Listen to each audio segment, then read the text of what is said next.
All right. Hey, how about you, PJ? How you doing this Uh, week? What you playing, Haas? I'm doing wonderful, and I haven't had time. I meant to play a little bit more just for this podcast, but I didn't get a chance to. But played me some Titanfall and some Rogue Legacy. That game is awesome, by the way. Everybody Well, should we can play it. get into that one day, but you know what? How about you, Tom? How you doing this week? What you Oh, playing? I'm doing fantastic. I'm playing. Yeah, I fell down a Rogue Legacy hole that has been, yeah, too much of that game on my That, delightful PlayStation Vita. oh. It's Hmm. sad and lonely, but it's so nice. He just brought up the Vita. It happened 30 And seconds into our podcast podcast. is over. We're done. This is All never right, going thanks to work again. guys. Thanks for coming, guys. All right. No, I And love my Michael. Vita. You guys suck. So, Michael, what have you been playing? Just the usual, Titanfall event. Sometimes I'll pop up in Destiny beta and stare at it and cry, but most of the time I'm playing Titanfall, and just can't wait for Gamescom. Everybody's waiting for Gamescom, aren't we? And finally, well, other than me, Lewis, how you doing this week and what you playing? I've been doing great, just working. School's coming up in a couple weeks, but I've just been playing Titanfall, and I've been wanting to get on the new Games with Gold games. I haven't touched them at all, so What were the games for gold this month? Anybody know? Crimson Dragon Strike and Suit Zero yeah, and Crimson Dragon, and then for the Xbox 360, it is. I know Dishonored is the second half of the month. I can't remember what the first half was. Motocross. There you Yeah. go. Everyone should play Motocross Dishonored and Man. ignore all that. Dishonored sounds like a really good one. Yes, if you have a 360, make sure you download Dishonored and play that game. Tell you the honest truth, I played it and it didn't grab me. I think it's going to be a game that I come back to when we have another lull and try to play again, but first time I played it, really didn't care for it.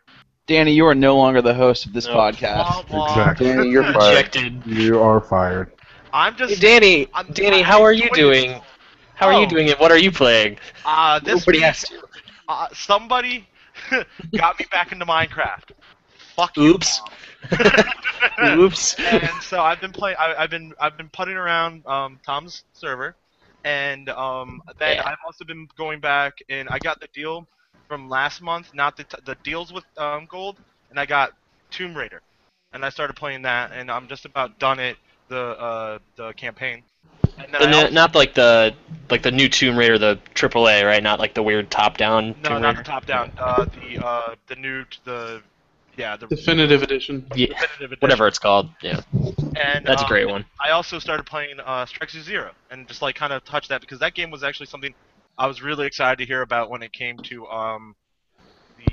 the games with gold because I'm looking at like Elite Dangerous to play and Star Citizen. So to finally get into space and start driving around, I was very very very excited.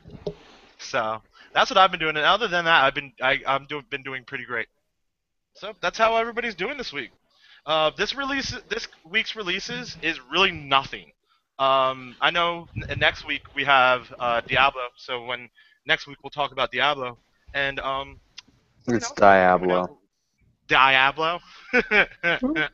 Nobody in I- their right mind calls it that. well, have we really given credence to how much Chosen is in his right or wrong mind? Just saying. Hey, Minecraft on Xbox One is right around the corner. Ooh. No, it's hell not. yes. That- All right. So Believe that's PR. how- By the way, I'm sorry to tell y'all that is going to miss August. Oh, I don't agree with that. It is August. Yeah, it's not going to be in August. I don't know about It- that nonsense. It hasn't even made it to CERT yet. It is All not- right. So we're gonna start this week's topics. This week's news topics. First up, we got Hardline and Evolved got pushed back to 2015 Ooh. out of the Epic November. So how are we feeling about that? Especially Evolved, which is what we've been talking about in our little chat group that we have on the side. How are we feeling about that? The Evolve is like the game I'm waiting for at the moment. that like it just is so like reminiscent of Left 4 Dead, which I put so many hours into. So I'm pretty annoyed that that's not coming out anytime soon. Well, when was it pushed back to? Next year? I heard Yeah, February for- 2015. Yeah, Evolve. first quarter. Yeah. I would rather just them make a new Left 4 Dead game instead of making something that reminisces of it. Yeah. Yeah, that's true too. See, now I don't agree with that because I think Evolve is pretty interesting from what I've heard about the concept of there's just not 4 people or 4 classes. There's like 8 classes, but only 4 can jump in. So it's a lot more diverse than like Borderlands only had 4 different characters you could play. Evolve has 8, and the balancing that goes with that, I'm really interested to see how that works. Plus, you get Well, somebody like so is Happy there- Monster. Are there 8 different classes, or is it like one person's always the medic, but they can pick from 4 different people, or like can you have 2 medics? Does anybody know, or something like No, that? I believe it is. There's only one of each class, but then I think there are multiple different classes. Of each class, I think there's 2 or 3 different Okay. people for each class to pick from. I believe. What it is that each person, from what I was reading about, is that you have the medic, but you have different people that you can be, and each one of them specializes differently. So typically, it's variants on the same class, but like So it's if you like, went- it's like a tank, but maybe they have a different way of doing that or whatever. yeah, like for instance, like a medic. Let's say you're a medic, but you want to be a medic that maybe heals more, like does more healing. There might be a specialization that does specifically heal only versus like say a medic that puts out more damage. So it's 4 classes, but each class has different loadouts. Kind of, yeah. Okay. Yeah, I want that game. Everything I haven't gotten a chance to like play it, but every person who I see on the internet that's played it is just like obsessed with it. I have mixed feelings about it getting pushed back. I mean, I feel that I really wanted to play the game, so I'm bummed that it got pushed back, but at the same time, with how busy November and October are, I mean, it's kind of I'm excited that it got pushed back because it gives me, it spaces out my money of spending over the holidays. Kind of, yeah. I actually really like the fact that it was pushed back because the fact that I probably would not have played it with everything else that was going on. Now that it's going to be in more of a Getting pushed back. role, it'll be much better. I feel that I really wanted to play the game, so I'm bummed that it got pushed back. But at the same time, with So, how busy November, as we try to figure out the technical issues that we're having by hearing echoes. No, I think it's interesting because do we think it's because of polish, or people are trying to leave that October? Like Mordor got pushed. I actually really like the fact that it was pushed back because the fact that I probably would not have played it with everything else that was going on. Now that it's going to be in more of a role, it'll be much better. Agreed. I mean, that. You know what? You can't mute him in the middle of talking, PJ. That was me. Just unmute myself.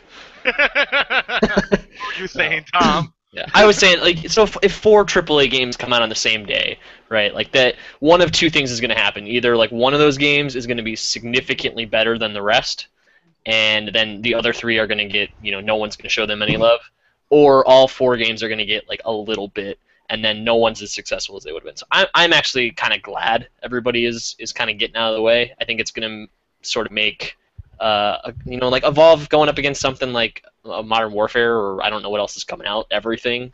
I just see that as a good thing. I agree. The thing I'm interested in is that does this affect where we could actually see, like we have high tide moments of when big games come out during the year. The first quarter really doesn't have that. I'm interested if this like starts a trend where people are going to start releasing in February. Oh, I would love that. I would mean, love for them to be more spread out, because it's always it's always in the same months. And like these months are always dry. And it's going to be the heavyweights. The heavyweights are going to stay where they are because these new games like Evolve, and games like that, like they don't know if they want to have the best launch possible, so they don't want to go against these huge games. So they're gonna want to push it back. But yeah, like Modern Warfare, that's not going anywhere. Halo, that's not going anywhere. Assassin's Creed probably won't go anywhere. That's So a yeah. really good point. But all those games still come out within the same 2 weeks of each other or something, right? I should look at a calendar, but I know everything comes out so close together. I just think it's when something gets pushed out of the way, I just think it's a good thing at this point. Hmm. Yeah. Well, according to what the projection was, I mean there was some people that were thinking about when Division got pushed back and how Ubisoft has also said that next year we're going to be looking at Rainbow Six. A lot of people are speculating that next year in 2015 the Division is going to take the Titanfall slot from this year, so we're going to be looking at a Division launch in March or April, and we're going to be looking at a Rainbow Six Siege launch in Q4 of 2015. So 2 big Tom Clancy games next year, which they're spread far enough apart that they're not going to affect one another. And December, typically toward the holidays, November and October are the times that really kill people. So spreading it out down the road and having maybe a December release for Siege, that makes a lot of sense to to generate sales and of course differentiate yourself from the pack. I would say Siege would try the summer. I mean, Siege is getting a lot of really great press, though. I mean, that game impressed a lot of people. Pushing Siege out in the summer just seems too quick, though. I mean, you're talking about a game that the last footage that we saw of it, and even when Ubisoft has been doing the live streams of it, it's an alpha state. So getting it out by this next summer, that's a lot of polish and a lot of work to ask of a team to do that. I mean, that's why I say holiday season 2015 is more of a reality. Okay. So that's Well, no, I guess sorry, Danny. The one thing that we all don't think about too is that we don't look at any marketing or sales charts. I'm sure that everybody's just trying to get their game out before the Black Friday and Christmas and all that garbage. That's why all the games get bunched up in October, November. Because if they're out by then they aren't going to just get lost in a sales lull. September's even in that. I mean, you can. Yeah. Everybody wants to try to get it in. Maybe that's. And it's fourth quarter profit stuff and all sorts of that. That might start pushing games into August by that mathematics. Yeah. But we are already quarter, starting to see that. True. First quarter is tax season, so. I mean, that's a good count. No. That's why we have those lulls April is because 15th of the is quarters. The second quarter. Q2 is tax season. Hmm. Oh. Taxes, video game podcast. Anyways, so our next subject tonight is Naughty Dog. Just lost another 2 senior veteran developers. What? And they went to Nvidia Award. I didn't hear about this. Yeah. Somebody tell me what happened. Who left? Do we know who left, or do we just know somebody left? I'm gonna put that up now. But the Nobody folks that knows. went to Nvidia Award, and that is what the eighth person to leave. That's 7th and 8th person to leave. What the hell's happening in Naughty Dog? They're going out of business. Yeah. Oh no! No. Yeah, Xbox gamers They're gone. choice. yeah, that's not happening. They're No, gone. They make Sony so much money. It was Jacob Minkoff and Taylor Krozetsky. What are their Why- positions? I'm more interested to see what level of positions, because everybody that's been leaving there. All right, Jacob was Recently- a lead game designer Yep. and narrative design. And So the story is Krozetsky. now gone. That's a big hit. No longer Well, has so- story. But story-wise, I mean, if we're just looking at immediate future, is Uncharted 4, right? Yeah. Well, Story-wise, that game's done. Right? Uncharted 4 has already lost. I mean, the first big announced people that left Naughty Dog all seemed to be around the Uncharted 4 project. That was what a lot of people were freaking out about, was that first off it was I can't remember her name, but it was their lead story designer, and she Taylor left and she Anyone. went to a different she went to BioWare, I think it was, and she was also one of the founders of Naughty Dog, if I remember correctly. yeah. So you've been getting people that are not in lower level positions that are in higher level positions, like the people that you would expect to stay around through thick and thin, regardless of how how turnover happens and how changes in the company happen. They're the ones that are leaving, which leads me to think, since Sony bought them and now owns them solely as their own company, like, what has happened with that relationship? Because I don't think that they're just leaving because, we don't feel like being here anymore, because we don't feel like being here anymore. I think there's something that isn't being told to us behind the scenes, that I agree. some type of relationship between them and Sony, something bad has happened and they want out. I completely agree. You don't lose the amount of people that they've lost. I mean, it is utterly ridiculous. Maybe they feel Uncharted's being like the series in general is being neglected, like kind of milked, and that's like the biggest game that they ever worked on. They built up this big game series, and now it's being milked, so they don't feel like it's fair because Sony's like probably forcing them since this is the biggest game PlayStation has. I wouldn't say it's being milked, because realistically, if you're looking at the entire lifespan of PlayStation 3, I mean, it was out for several years. I mean, you're looking at probably a 3-year development turnaround cycle for each game. So that's plenty of time. That's kind of the same timeline that Halo runs on, is every 3 years there's typically a new game announced or it comes out. So Did you seriously just compare Uncharted to Halo?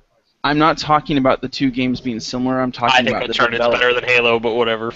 I'm talking about the development timeline between the two games. Each one is typically about 3 years. But what if they didn't want to make an Uncharted, but Sony's like, we want an Uncharted? That could be it. That could be a problem. But I wouldn't see them being, like, no, we don't want to make another Uncharted game. Like, I wouldn't see them being that way. So I'm going to counterpoint in that I think everyone is making a bigger deal out of this than it is.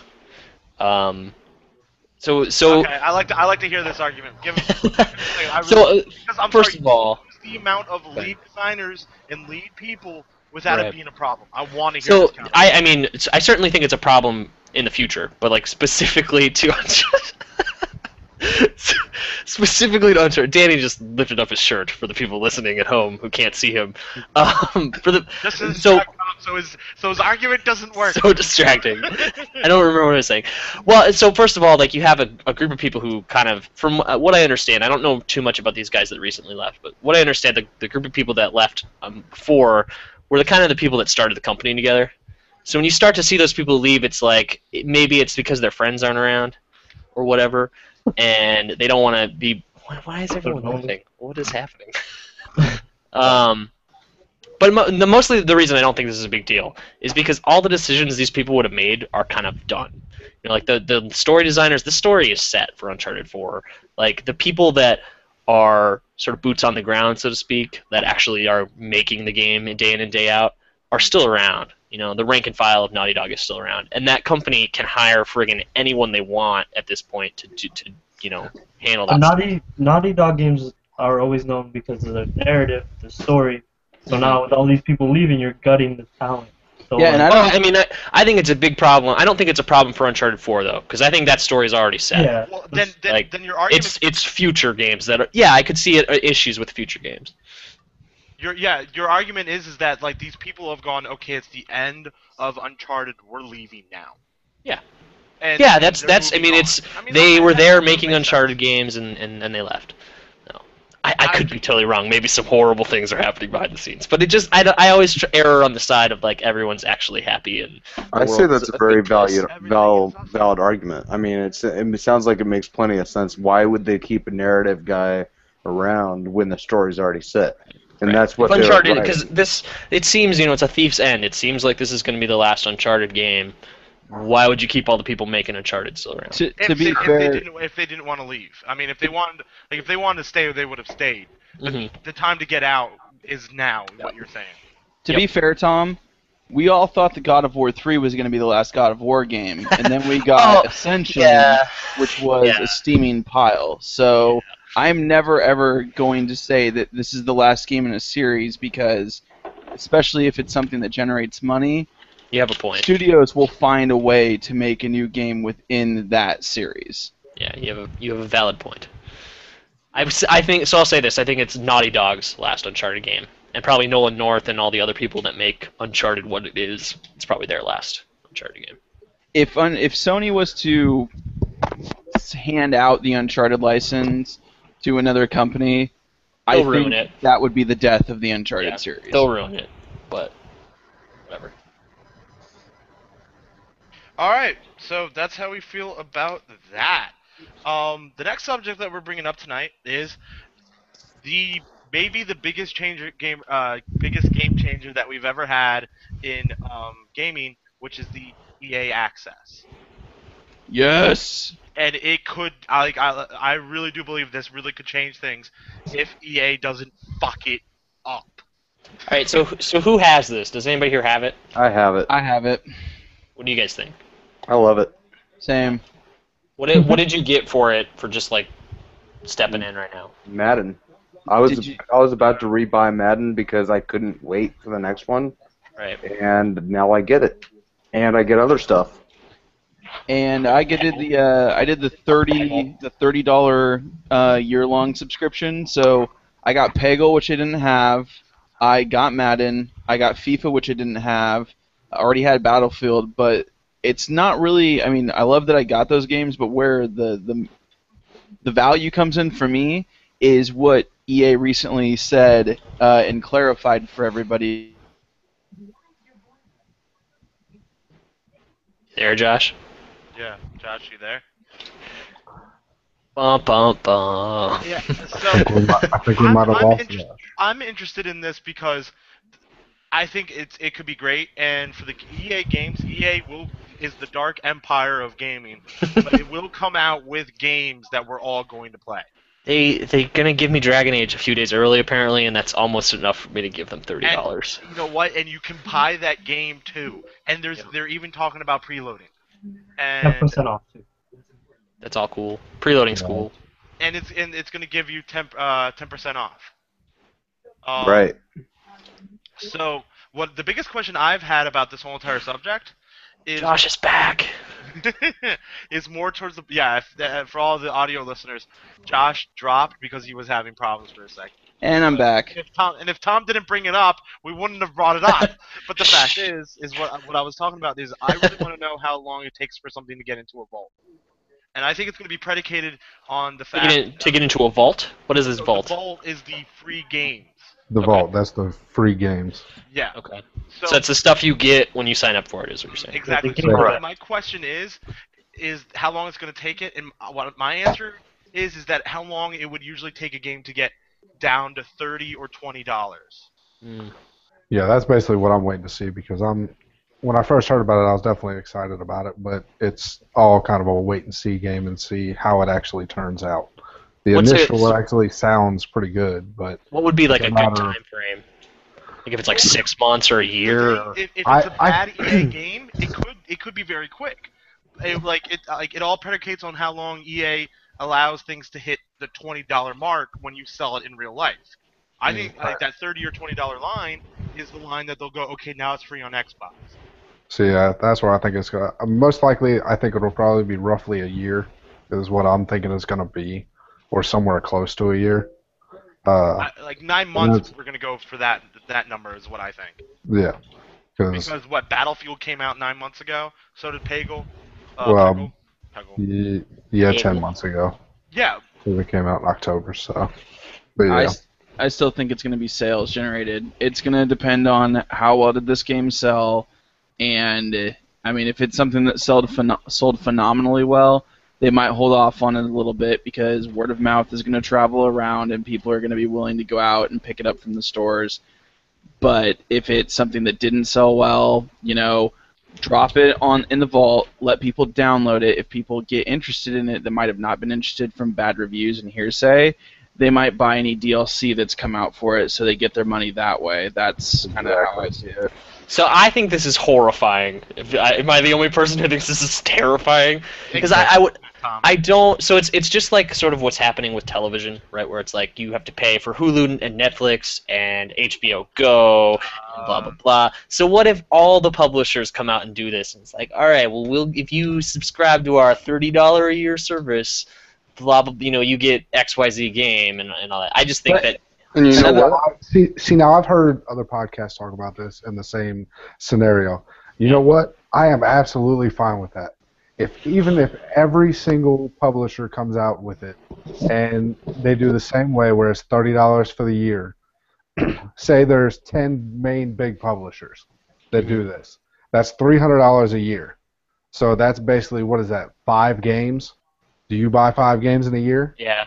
I'm gonna buy 7 games just this holiday season. Exactly. That's what I'm saying. True. So for 5 games, for what you would pay for 5 games a year, brand new, on release day, you will get access to basically every single publisher's back library. That's exactly my argument that I was going to say. 10% discount on. But are you gonna wait 9 months for I'm really excited for Dragon Age. I'm not gonna wait 9 months to give them. No, Yeah, that's what I'm saying. But then you get 10% discount on buying it brand new and digital content. See, the way I see it happening is, so I give EA $30 now, and then I'm still gonna buy Dragon Age for $55 or whatever their discount is, and I'm still gonna buy probably Call of Duty for $55, and then I've given them $140, and that's almost like 20 more than I would have given them originally. Well, figure if you want to do it that way, then all you got to do is sign up for the month, because right now there is no restriction. You can just sign up for the month and then buy Dragon Age, and basically you got $6 off. So actually, they paid you $1. Yeah, it's true. It's a cool idea. I'm skeptical. And then to be fair, on top of that, look at it this way: like with, for instance, Dragon Age.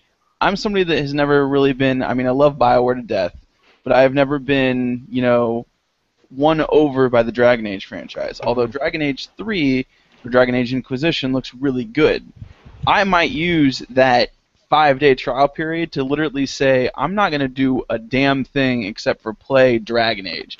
It's a demo? You get it for free? You can get. For the first 5 Well, no, it's not.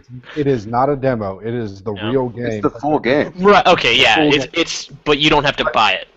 You don't have to buy it. It comes with the EA access.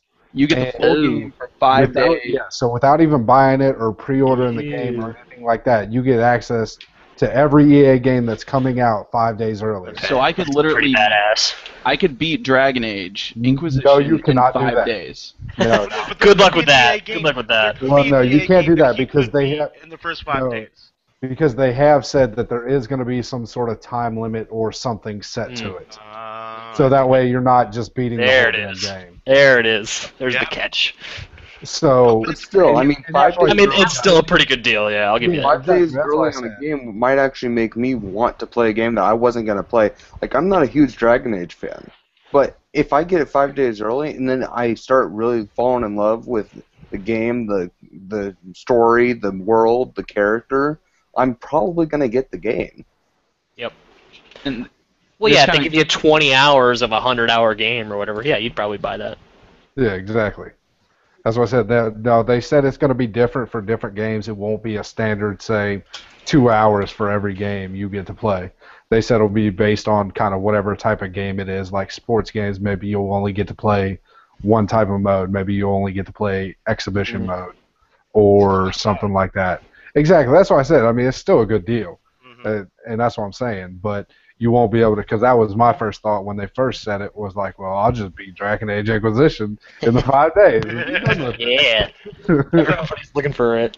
Yeah, Alright, guys. that's So real unrealistic. You know, I agree with all of you. I really do want to see the time it takes to get in the vault. But hey, Danny, on that subject, actually, I think games would come out at least a week after they come out and be available in the vault. Because I was thinking, like, A week?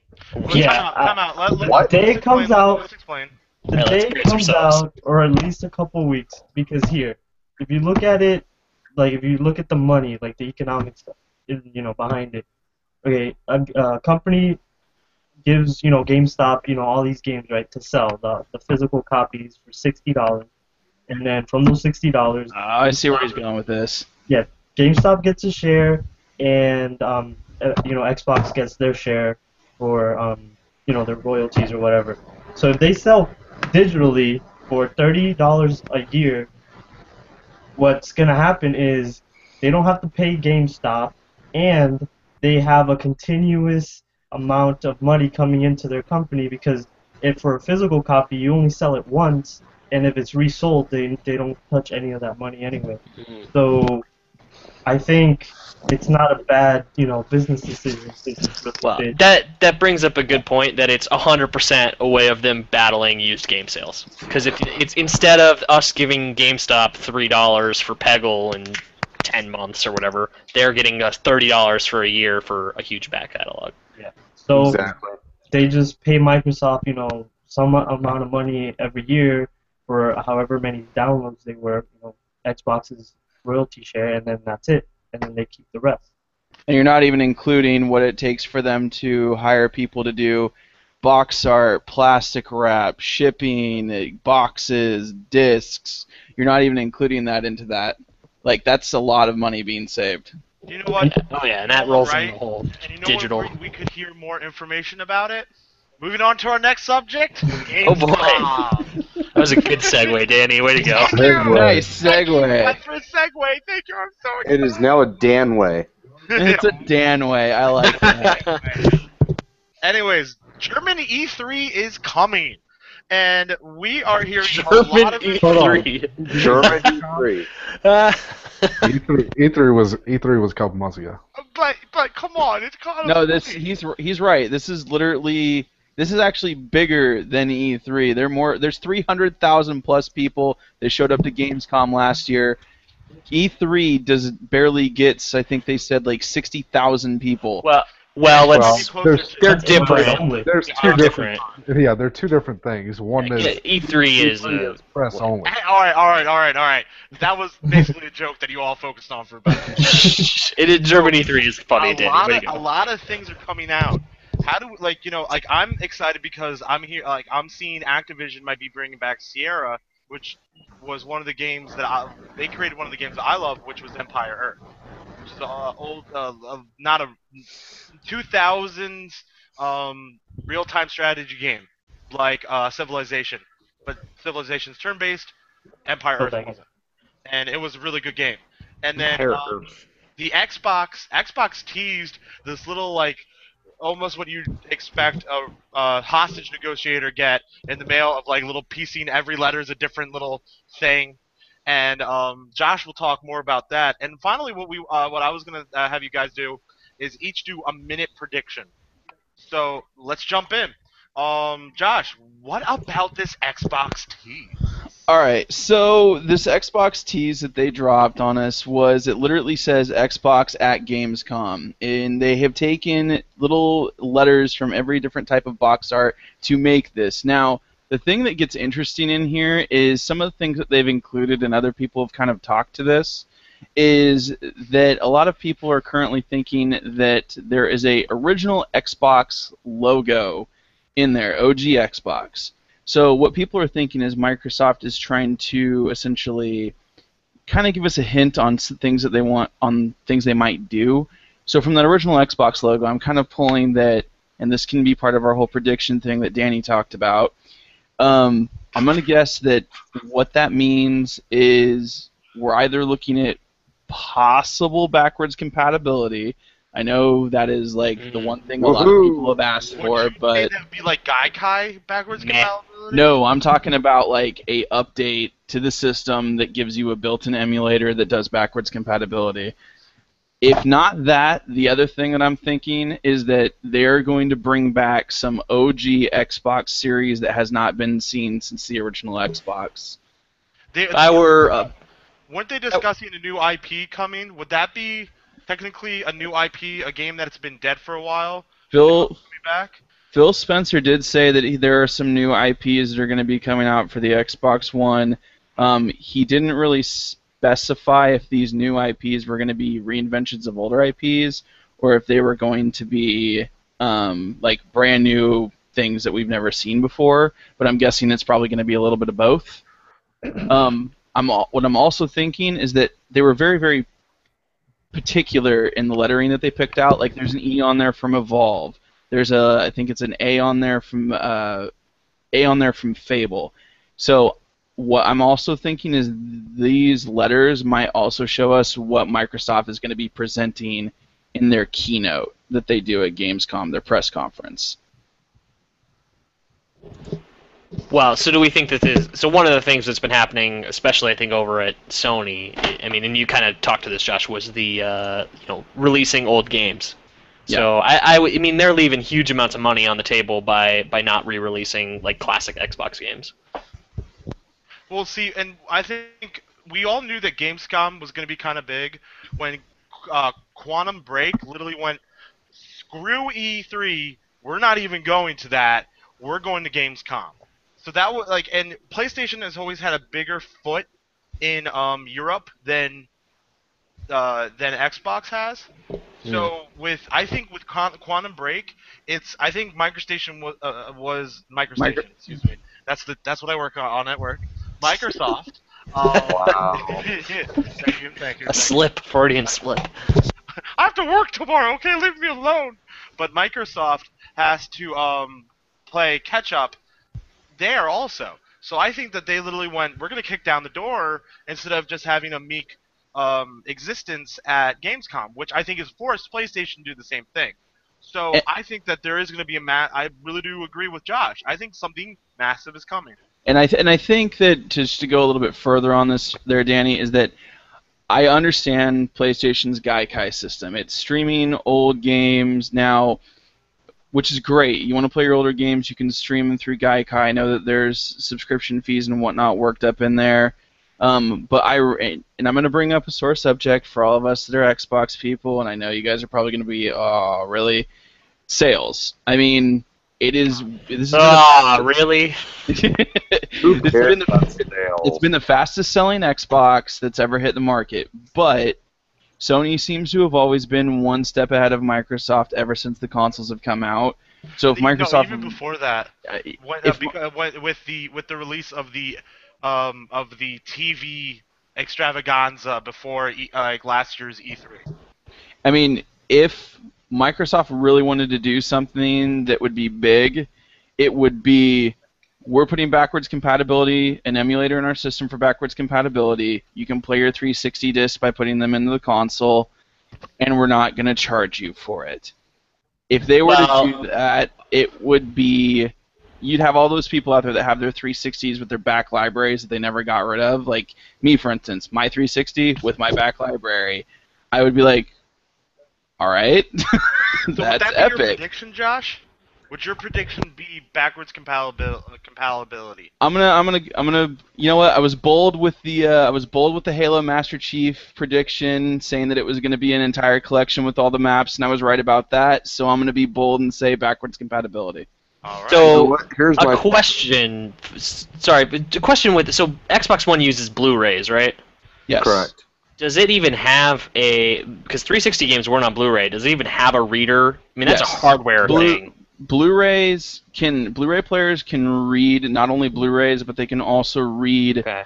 other types of formats like DVDs. DVDs. They just cannot read HD DVDs, and the Xbox was done on dual-layer DVDs. I just, so it for would whatever read reason, that. I remember my PS3 had to like, and maybe this is wrong, but I vaguely remember it having two like readers in the PS3.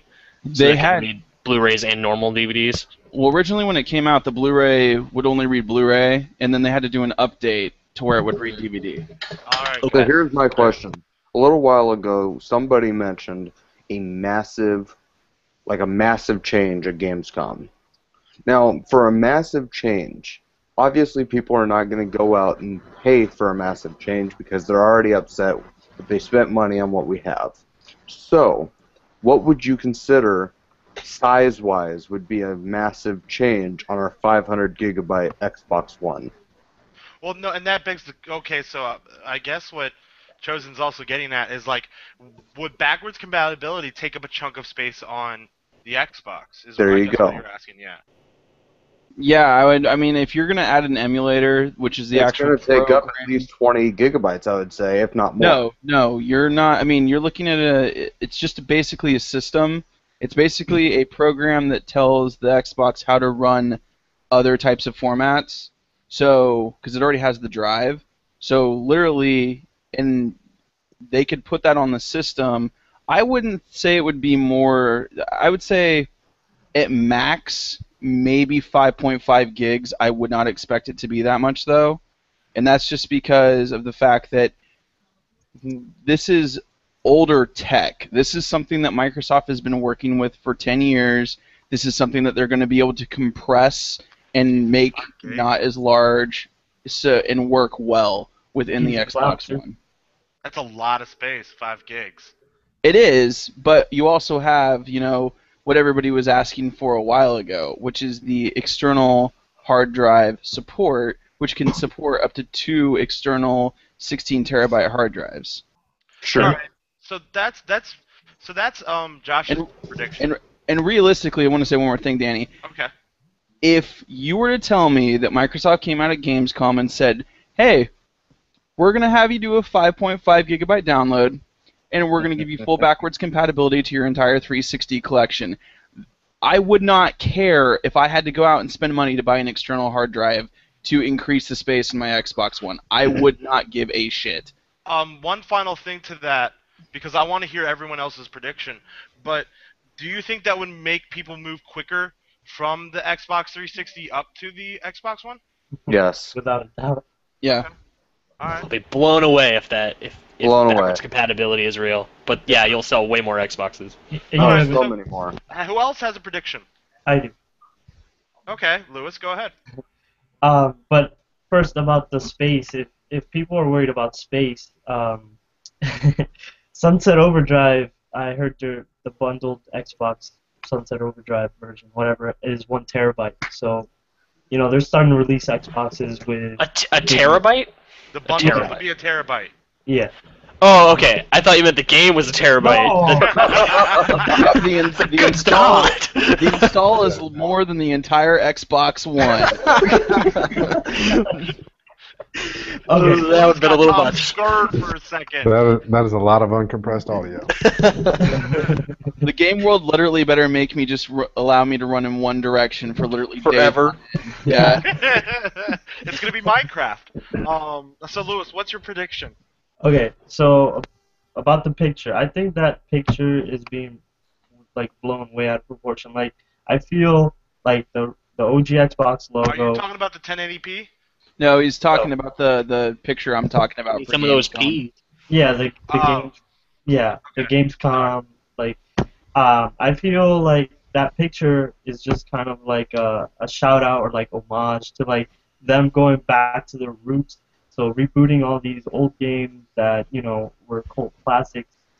So they did the Fable 1 anniversary. They're doing the Phantom Dust reboot. Even Killer Instinct, that's even older. So I just think for Gamescom, at the very least that will happen is just another reboot that we haven't heard of yet. So another old IP. Yeah. Okay.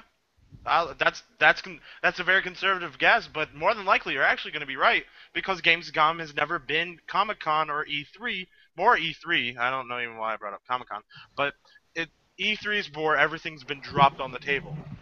So that But is. you see, I think that is going to be shifting in the next couple years. I believe that Gamescom is going to be the new E3 within 3 years. Because everybody's starting to take it such a big deal just in this last year, and the fact that people are starting to get fed up with E3. E3 is starting to get way too overrated, and everybody likes to switch things up and say, "Oh, this is overrated now? Okay, let's start something new and have it underrated," because people like to be underrated. And Microsoft, they know they're going to take the sales lead in America eventually, but they've always been behind in Europe. So I wouldn't be surprised if they would just, step up their game in their game shows over there, or conventions and like Gamescom, and just make them even better, with big announcements rather than E3. just to impress the crowd over there.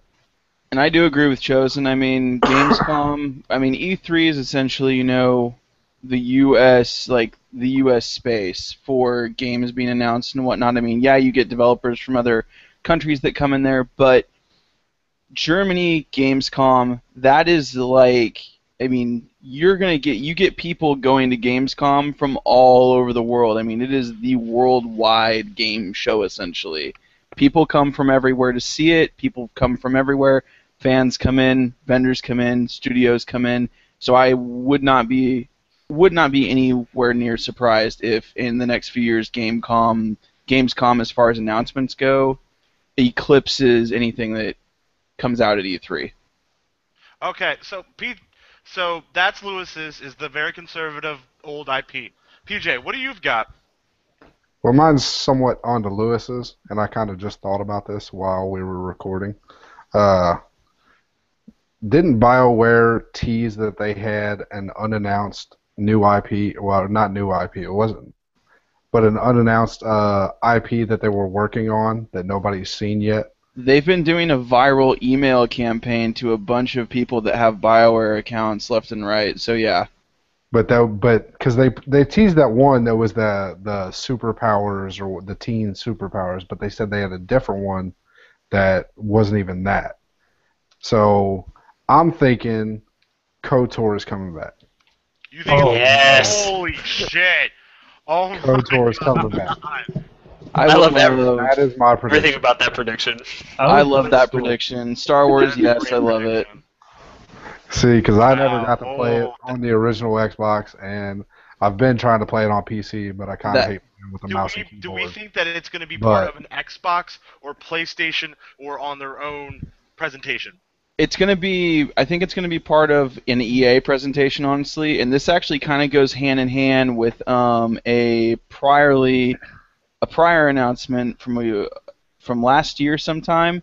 There was a article that IGN put out where it was talking about how Visceral, which is a studio that's owned by EA, was the studio that was licensed to do a new role-playing Star Wars game.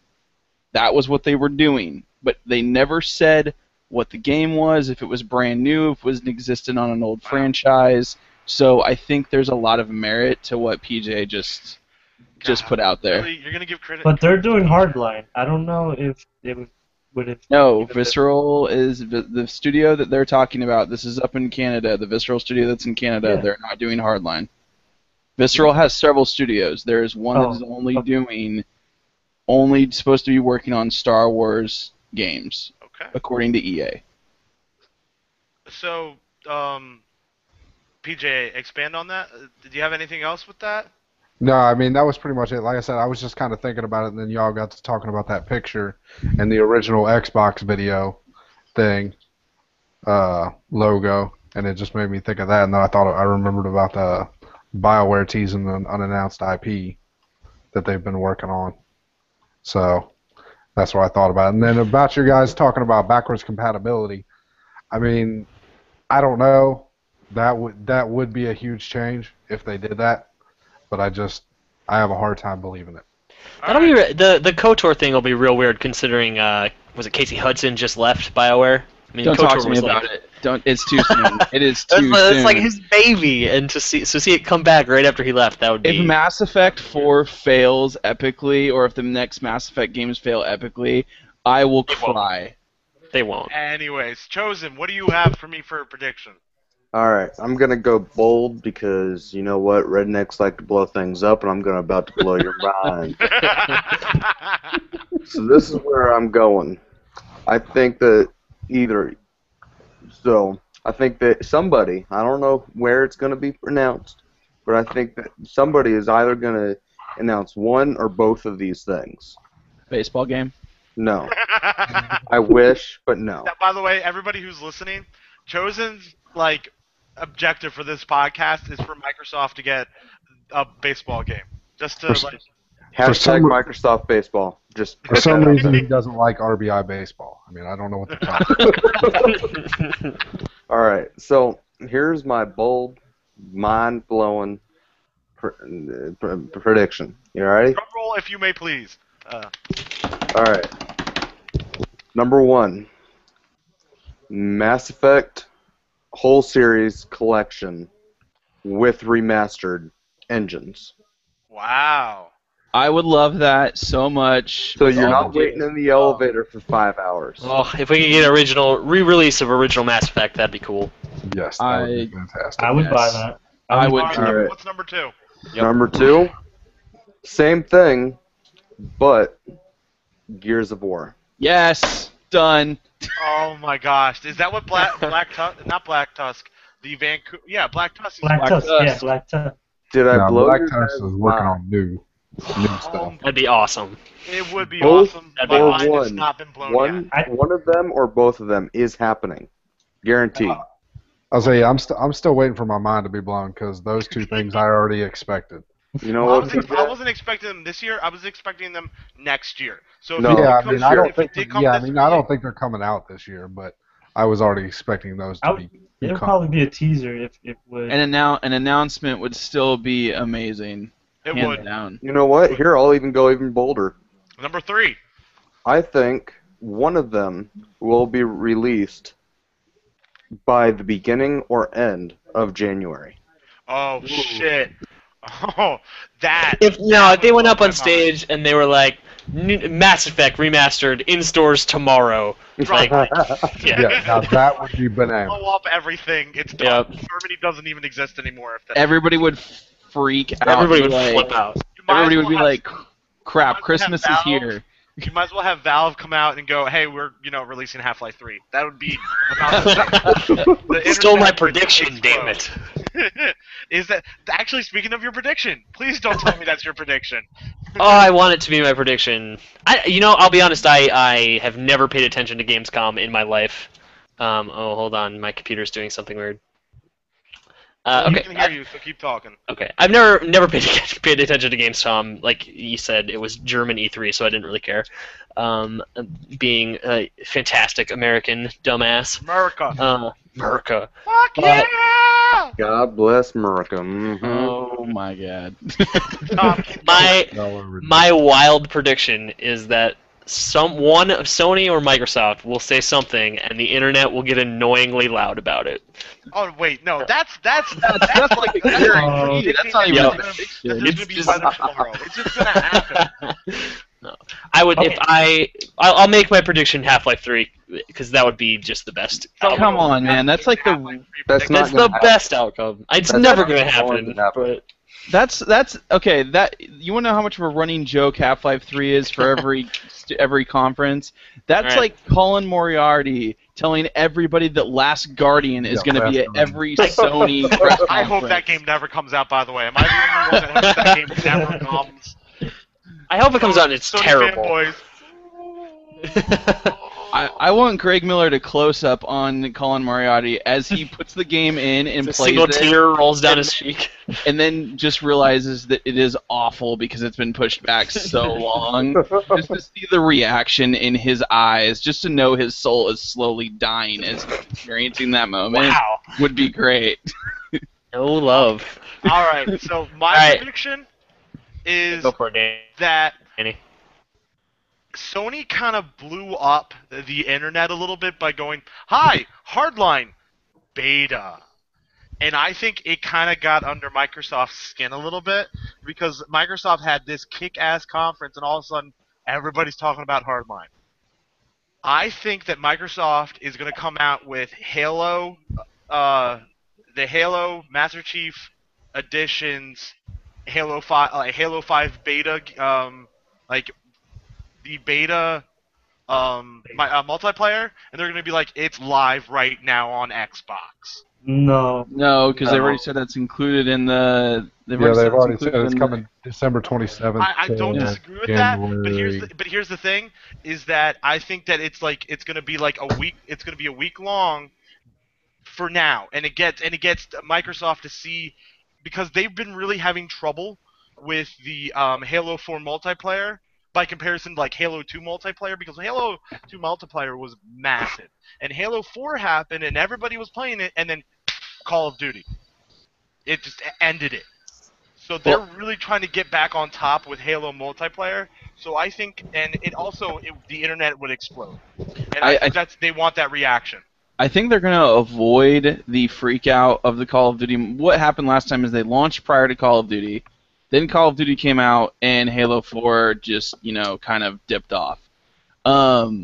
I think they're going to avoid that this time. One, because you're not just launching a Halo game, you're launching 4 Halo games with all of their multiplayer maps. Launching all the Halo games. Yeah, all the Halos, all the maps. All the Halos. Yeah, all the Halos. On all the Master Chief Halos on one console. But at the same time, they're doing it after Call of Duty releases. Mm-hmm. I think it's fair that people are just going to be like, oh, Call of Duty, great, it's the same thing. They're going to pop it in, play it for 5 minutes, realize nothing's changed, and then Halo's going to come out a few days later, and they're going to be like, this is multiplayer gaming at its finest. Uh-huh. All right, so that's our E3 predictions and the Xbox tease. Gamescom. Gamescom. What did I say? Did I say E3? You said E3, yeah. Dumbass. Anyways, moving on. All right, raise your hands because the audio podcasters can't see us raise their hands. But who saw Guardians of the Galaxy? Dude, Everybody you know but it. PJ. I did. Fuck all of you. My gosh, that The movie's real good. was amazing. Amazing. And Well, remember, I feel like we can't talk about it with PJ here. Yeah. We can't. Oh no, we can no say spoilers, that like and it's we one kill of all it's of one you. of the best movies Marvel's ever come out with. Mm-hmm. And The like, hype is real. the hype is real with that, ladies and gentlemen. Yeah. I still think the best Marvel movie is Captain America 2. I don't disagree with that. Mhm. Except It's close. for it's I think the top 3 movies right now by Marvel are some form of the Avengers, of Captain America 2, and Guardians of the Galaxy. I would say in that order, actually. I would say Avengers, Captain America, Guardians. In that No. order, I 1 to think it's 3. I think it's all 1A, 1B, 1C, by the way. Because the beautiful thing that Marvel is doing right now is going, okay, we've gotten away from just the superhero movies. We're now doing superhero sub-subject. Well, the cosmic stuff. And now we're doing comic book movie sub-subjects, comedy, and space opera. So they're now touching just more than a comic book movie. And I don't see. Well, yeah, Guardians is like this. I mean, it's kind of popular, but it was almost this like slightly obscure. Guardians Yeah. is like the Star Wars of Marvel. Yeah. Honestly, But I it's had like they never. It was one of these things where they didn't do anything with it. They just. It's all like crossovers and stuff because they didn't ever think it could kind of stand on its own. It's kind of like Marvel giving a DC a big middle finger and being like, "We can make a movie out of fucking anything, so screw you guys." Which Marvel giving the middle finger to DC is always good in my book. And you know what? To be fair, Marvel can continue to give the middle finger to DC until DC does something that's worth Marvel putting the middle finger down. Because right now, DC literally scoffed at Marvel when Marvel had the idea of, we're going to take big name actors, put them as our characters, get them to sign on to multi-movie roles, and then have them do crossovers and make the big teams come to life. They scoffed at them, and now Marvel has done it, and DC's like, shit. Shit, we got to do this now. Yeah. Yeah, because honestly, I had no idea who the Guardians of the Galaxy were before this movie. And Yeah. I It's kind did of a like little- this obscure thing. You know? Yeah, you know exactly. what, when I saw the- did a little when bit I of research on it When I saw after the this first came out. commercial, I saw a raccoon, and I was like, I'm not Fucking not Rocket saying Man. this. Exactly. This looks stupid. Yeah, but okay, so that was Chosen- my thoughts. And So then I Chosen- heard everybody's great review on it, and I was like, all right, I'm gonna have to go see this. No, and but it was Chosen, freaking amazing. you've seen the movie, correct? Yes, I loved it. So how do you feel about Rocket now? He's a badass. He is a motherfucking Yeah. badass. And it's Bradley Cooper. Like, it's funny because... Which I didn't think- know that because until after the movie, I didn't even recognize Yeah. it. Well, no, but I think the biggest thing that ever happened with Marvel... No fucking way. That's Bradley Cooper. That Yeah. is. Are you Oh serious? my god. I didn't know that. That's amazing. Rocket Raccoon is Bradley Cooper. That's pretty awesome. So I think the I haven't even seen that it. ever happened to Marvel was John Favreau Or Favreau. Favreau. Favreau. Thank you, not Favreau. Brett Favre? Brett Favre is the Go. greatest movie person ever. Go He back. came Go. out of retirement again? Is he selling regular jeans? Yeah. Anyways, so what John did was go, I need Robert Downey Jr. to play Iron Man. And it set a precedence to find the right actor for the lead role almost above anybody else. And I think, and because how Robert Downey Jr. helped Iron Man be such a movie, that it showed that if we get the right characters for each role, they almost become something beyond even the movie. Does anybody see the blur between Tony Stark and Robert Downey Jr.? Because I can't tell the difference anymore. Well, I can't apparently, either. apparently they're neither can one the and the people that interview him at Comic-Con, because at Comic-Con last year, one of the guys was asking him questions, and he actually went, Tony, I have a question. I mean, Robert Downey Jr. I was being sarcastic. No, somebody literally called him Tony Stark in a panel, and then he was just like, it's okay, I get it a lot, trust me. Alright, so everybody did love Guardians of the Galaxy. And, It was Vin Diesel's best movie ever. damn. All right, now Talking about things I being don't know. remastered, let's talk about remastered games that are coming. We have Resident Evil, we have Sleeping Dogs. What? and- yeah, Sleeping Dogs is getting remastered, Chosen. That's awesome. See, that's a point of contention, because Sleeping Dogs was just free, 2-3 months ago? Dude, I Yep, love Sleeping Dogs. games That with game's gold. awesome. And now it's getting a definitive edition like Tomb Raider got. And who really care? Does anybody really care that Resident Evil is coming out again? Resident Evil 5, yes. The other one's no. Resident Evil's coming out again? No, they're remastering the original Resident Evil. The Okay. I don't first care. one Well, it's called Resident Evil 4, so I don't think it's the original. Oh, I thought it was the original. No, I'm not kidding. I really thought it was the original. I thought they No, went back and went. No, they're totally doing a remastering Yeah, of the they're doing all original of them. Resident Evil. Yeah. Yeah, 1080p. Oh, version. I thought it was just Resident Evil 4. I thought they Or were. I think they did a little while ago. I think I bought that actually on a Steam sale or something. They've already done an HD version of Resident Evil 4. They put it out on Xbox and PlayStation 3. But there has been a rumor for a while that the creator of Resident Evil got his essentially become disenchantized with Resident Evil 5 and with Resident Evil 6 because of the fact that it's no longer the game that he originally created. So there's been a rumor that he is apparently going to redo Resident Evil 1 but bring it up to date. So make a scary horror game with the same type of engine that Resident Evil 4 runs, so your behind the shoulder stuff, but make it scary as hell. So I just posted a link to you guys to an IGN article. There is a Resident Evil 1 getting the remastered for PS4, Xbox One, PS3, 360, and PC. So there is a 1080p, Wow. 60 frames a second, blah blah blah blah blah blah blah. Well, no, but this is a bigger subject onto how do we feel about remastering in general. We have a game that has Love it. that has come out. One of the original PlayStation 1. PlayStation 1. Yep. Exactly. And now Sleeping Dogs was 2 years ago. Yeah, that was we kinda have dumb. such a dichotomy between You these know, two things. There's people like me. I've never played Sleeping Dogs. I never played any of the Resident Evils, and I know Metro Redux. That's another remastering. I never played any of those, so it gives me a chance to play them again. Or play. You're- I don't get the irrational hatred of all the remasters. Whatever, if you played the game, cool, don't buy it again. But like Lewis is saying here, yeah, I mean people who are missed it last. I'm playing The Last of Us right now, the remastered Last of Us. I missed that game. It's phenomenal. I would probably have not gotten a chance to play it though if they didn't remaster it. And Can I drop a ginormous bomb? yeah, go ahead, Chosen. Here Please, we go again with Chosen and his bombs.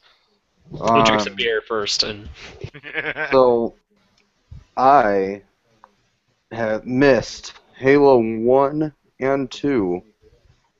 Really. So, the only Halo game that I've actually finished is number 3. And I am extremely looking forward to actually having a reason to want to play these games in good quality, because I have a problem with playing bad quality, like pictures, probably because I'm used to good ones.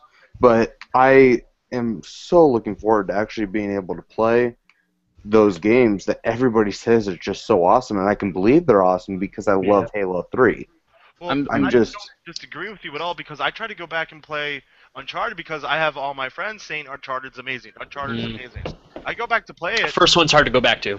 Yeah. It was so hard I didn't play the rest of them. It wasn't fun at all for me. But I think the biggest definitive is that we're all Xbox fanboys, and we're all really goddamn excited to hear that the Halo Master Chief Edition was coming out. Chosen, first off, I just want to say I'm sorry that you finished the fight without actually knowing what the fight was about. And I am pretty much the way that the remastering goes is if you look at the games that have been remastered, most of the games that are remastered are not slouch games. Like they're not taking like some crap happy game and remastering it. A lot of the games that are getting remastered are worthy of remastering. I mean, Halo. I mean, as far as it goes though, I'd say Halo did remastering right. The other guys are trying to remaster their games, and that's fine. The remastering games only have one. But what Microsoft did, as far as remastering goes, is unprecedented. It's amazing. We all love it. We're excited for that game to come out. Me and Chosen probably talk about it on a daily basis, how it just needs to be out already. Yeah, we're going to because definitely stream some of that, because I'm so pumped about that. And I don't know if you guys announce it knew right this, now. but me and Chosen have We're doing agreed. 24-hour. 24-hour live stream of the game on the podcast. I like On the podcast Twitch page at Cleverly Named Podcasts. You know, at Twitch, so that's all gonna be all good. But it's another Good game. plug. Good plug. Thanks. I know. Plug. Oh, the wall. Another game would be Mass Effect. You give me Mass Effect in Halo, that's all the convincing I need as to why remastering is good. You know, the one I'm most excited, well, not most excited, but I'm really excited about is GTA, that remaster, because that's the only game I really regret for moving to next gen and not being able to play is GTA 4, because I finished the story, but I missed the multiplayer and just messing around, and if I remember correctly, I believe the remastered version you could play with PC players too, so that's going to be pretty cool. Just redo that whole game with better graphics, and hopefully they release it with some DLC, like a story DLC, because that would just make the value, much better. But whatever. GTA 5 is going to be big. I'm looking I would not be surprised in the least if we see Rockstar pull another freaking $1 billion out of nowhere with that game being re-released on the next gen consoles. It would not surprise me. Oh, it wouldn't surprise me one bit. That's why they got to do the story DLC, because the story DLC is overdue. If they get the multiplayer working, the heists that we were told were going to be working on day one that still are not working on any of the older gen consoles. That's still not a thing. Wow. Still not a Heist thing. Too, because I think all of us playing some heist would be fucking hilarious. Oh, it would be That'd be amazing. cool. That'd be It would cool. amazing. Well, no, because one of the first things I would do would be to shoot PJ in the face. So much hate. We'd all shoot Danny. Don't worry. We'd all turn around and shoot Oh. Danny. I would shoot Tom and ask him to give me IT advice on how to heal him. I would light whiskey on fire. So, and one final thing with this is that who else saw the Master Chief cinematic trailer? So good. No. Maybe. What are you talking about? They came out with a cinematic trailer for the Master He's Chief. joking. No, legitimately not joking. I don't know what you're talking about. Oh god. So what did I miss? It was a cinematic trailer of all, like, it took a lot of the Halo 2 cinematics in the game, and what they did was, like, they've up-revved it or imaged it, whatever the technical term. They use Blur, the Blur Studio, which is a studio that's really well known for doing great CG, like stuff that almost looks like live action CG. I mean, it's that good. Sergeant Johnson, it looks like I could cradle his face and be like, Dude, Like, Arbiter you looks see in your good. eyes. I just want to hear the line, "Oh, I know what the ladies like." That's a good impression. I cannot wait to see him say that in that Pelican rolling Yeah. down in Yeah. the With the second cigar. level. Oh, I'm The cigar in his mouth. Raj. I get on the hot on the collar just thinking about it. I know what the ladies like. That game, that collection, and Nightfall being added into it. I'm sorry, Nightfall looks amazing. I am so excited to watch that. So excited. I think. Well, the last one they did was good. But no, Forward yeah. Unto Dawn. Yeah, Forward Unto Dawn. Excellent. No. And this is why I think Halo is the premier IP in all of gaming, because they have TV shows, they have remastered editions coming out, and finally they have Halo 5 coming out. Uncharted doesn't have this. Gears doesn't have this. Freaking GTA 5 doesn't have this. No. Only Halo. Halo's also the only one with like Microsoft behind them. You know, Microsoft does a lot of, trying to break into the entertainment stuff and do all that kind of thing. Like Sony, yeah, they have for Uncharted, they're having the movie rolling, but I don't see that really going anywhere.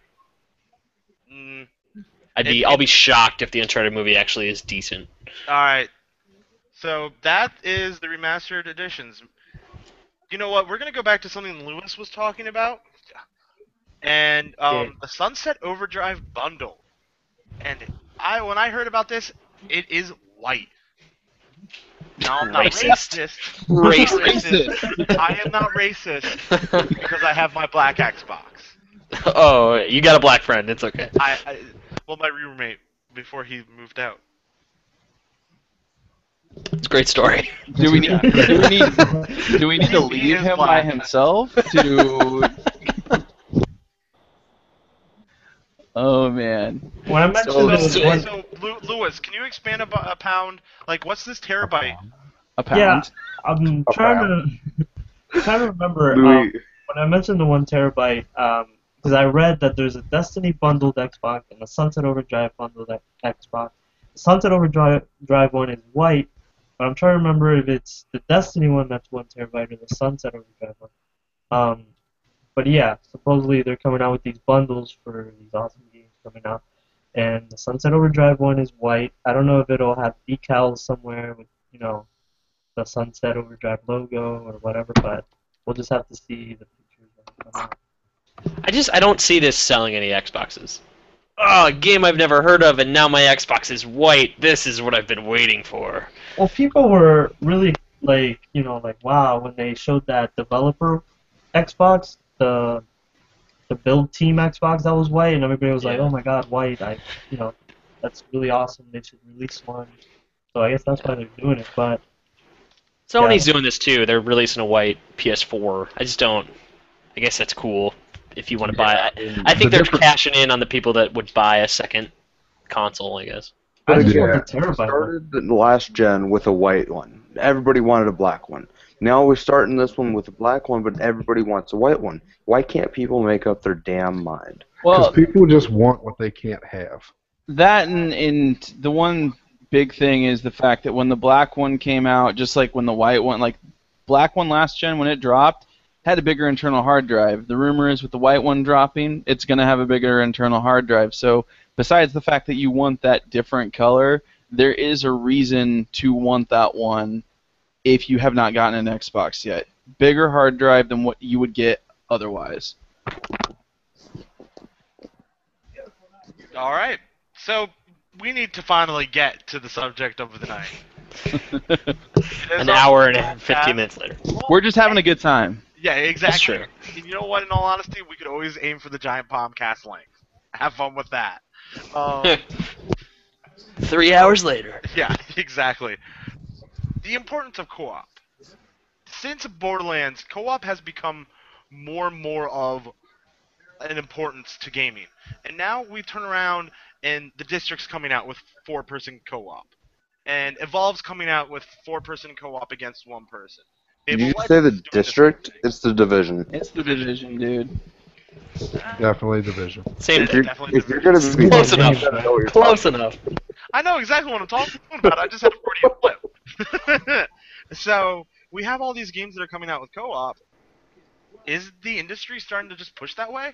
You want me And to how do we start feel this about it? off? Because personally, Hasn't it always? Hasn't it always though? Like think about like GoldenEye. The only reason we all love GoldenEye is because of couch co-op.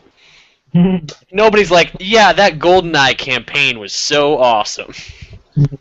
Well, They'll be there's planting proximity mines everywhere and blowing everyone. Yeah.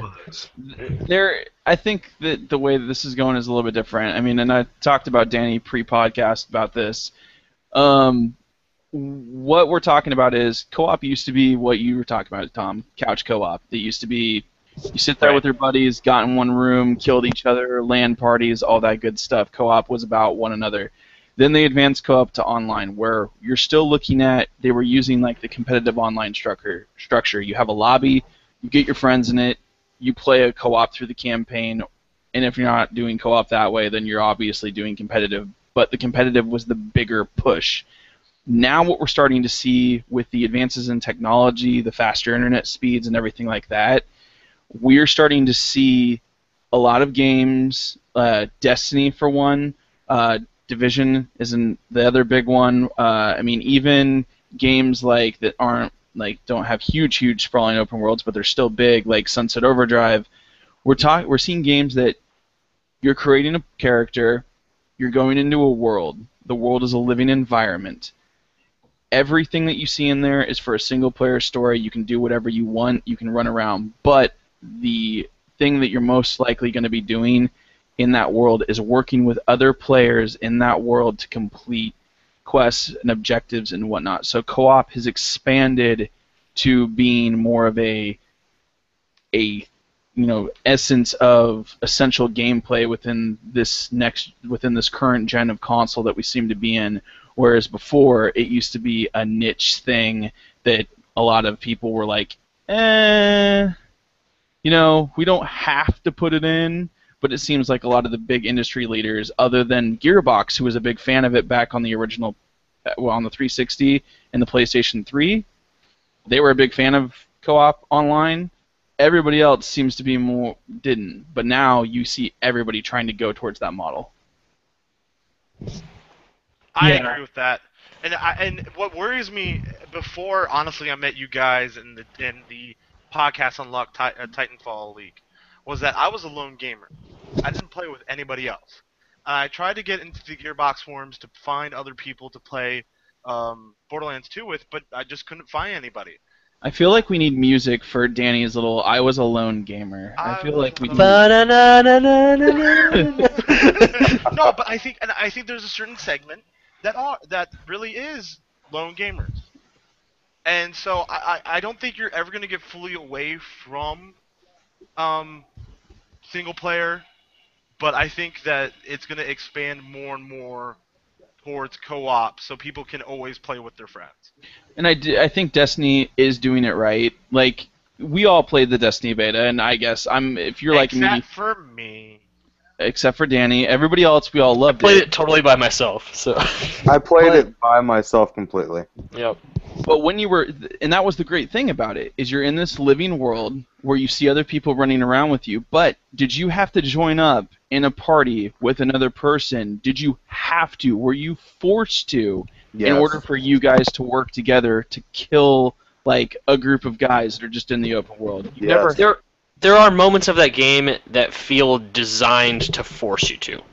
No, There are there is moments. a section that Yeah. you actually have to be with other people. That's a. I only played probably the first 3 or 4 missions, but there were moments of that game where it was like, holy crap, this got a lot harder suddenly. Like every time you went into one of those, I forget what they were called, where the screen got all weird. No, the shadowed section. Yeah. They're like, yeah, you're gonna die in here, or whatever the thing was. Like every time I went into one of those. Did it literally say Respawn is that? limited. Respawn. No, yeah, so it said something about you don't respawn or something like that. It just felt like I was supposed to go in there with a couple other people. So. But to be fair though, when you went in those sections, yes, they got harder, but at the same time, it was still manageable. Like I still went from the beginning level all the way up to the level cap and did all the story missions on my own. Now, the mission that Chosen is talking about is the strike mission. Now, the strike mission, which is the one where they literally make it so hard that you have to play with people if you do it. I mean, unless you're a super high level.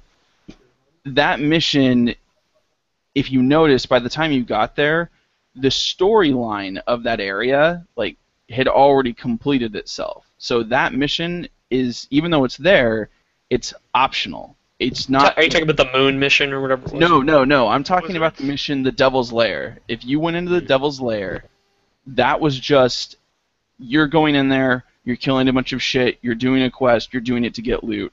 It didn't have anything focusing around the storyline. The mission before that, the one where you actually went up to like the radar tower and whatnot and did that mission where you sent a signal off into space or whatnot and you found a bunch of other planets, that was the last mission of the storyline, and the next step was for you to go, I'm guessing, to the moon, because that's where the next quests were opened up that looked to be story missions. But that one that Chosen is talking about, it wasn't something that you, if you're just a storyline gamer, you don't have to touch that. If you don't. That mission was so much fun. It was fun, and it's designed to be extremely fun, but they designed it to where it's designed to be extremely fun with other people because they make it so damn hard. Unless, like I said, you're as long as I continue to get like The Last of Us or like Halo like campaign stuff, like I'm totally cool with it. Like is it The Division, that like weird post-apocalyptic type thing? Yeah, the Tom Clancy. That looks so sweet. The District? Division? What is this? Division. Stop confusing me, Danny. Like that game looks so good, but I wouldn't want everything to be that. I don't ever think we're going to get everything to be one of any genre. I just say that that's going to be kind of the new trend in this gen of games, is going to be that style of game like The Division and Destiny. Yeah, because I think this whole generation, it will actually just be a generation of sharing everything. Because I mean, they built the Xbox dashboard like a social network, right? You have your activity feed, you can like it, you can comment on different activity things. Has anyone used either of the share features? Just out of curiosity. A little bit. What are we talking about? Just like, have you ever, like, besides Twitch, has anybody used like I don't even know what's on there, like the share button on the PS4 or like any of that stuff? Okay, I've never used a share button on the PS4. As far as the Xbox goes, though, I have done the record that, and I have done the upload of my recorded stuff. I am all about that. That stuff is awesome. Same here. Yeah, I've done it. Okay. I think that it's weird because they are, like, especially like the share button, it's pandering to like the hardest of the hardcore audience, right? The people that would feel comfortable like sharing their video game stuff on their Facebook feed and that kind of thing. Where I think that the vast majority of users are never going to use that share button or never going to use any of that sort of like integration with their social media feeds.